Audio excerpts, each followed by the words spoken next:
सलाम अलैकुम नाजरीन, पाकिस्तान न्यूज़ अपडेट्स में खुशामदीद। मैं हूं आपका होस्ट। इस वक्त की सबसे बड़ी ब्रेकिंग न्यूज़ इमरान खान की सेहत, अडियाला जेल में मुलाकातों पर पाबंदी और पीटीआई के आखिरी और हतमी एहतजाजी प्लान के हवाले से सामने आ रही है। आज की अहम सरखियाँ। एक सेहत की तशवीशनाक सूरत हाल। पीटीआई अरकान असम्बली का इमरान खान को फौरी अस्पताल मुंतकिल करने और ज़ाती मुआलजीन तक रसाई का मुतालबात। 2 सुप्रीम कोर्ट और अडियाला जेल पर धरना। वज़ीर आला खैबर पख्तूनख्वा सहील आफरीदी का जमारात तक मुलाकातें न करवाने की सूरत में मुल्क गेर एहतजाज का ऐलान। 3 इस्लामाबाद लॉन्ग मार्च। 27 सितंबर को इस्लामाबाद की तरफ हतमी मार्च का ऐलान। तहरीक इंसाफ की मरकजी क़यादत मुतहर्रिक। इमरान खान की सेहत और जेल मुलाकातों का तनाज़े। तहरीक इंसाफ के कानून साजों ने बानी पीटीआई इमरान खान की अडियाला जेल में बगड़ती हुई सेहत पर शदीद तशवीश का इजहार करते हुए उन्हें फौरी तौर पर अस्पताल मुंतकिल करने का मुतालबा किया है।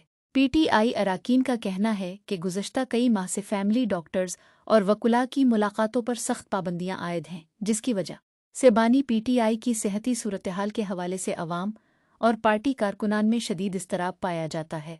2 सुप्रीम कोर्ट के सामने धरना और अडियाला जेल की तरफ मार्च।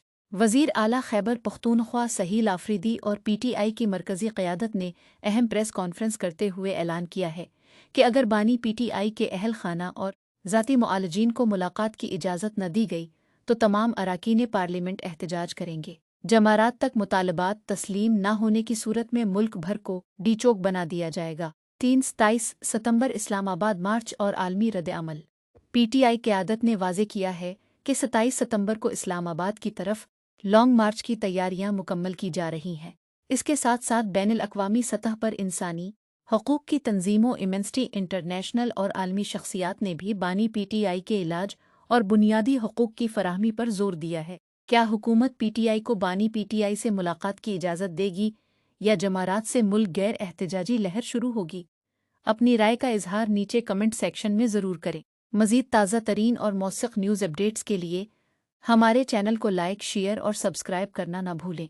अगले खबरनामे तक के लिए इजाज़त दीजिए। अल्लाह हाफ़िज़।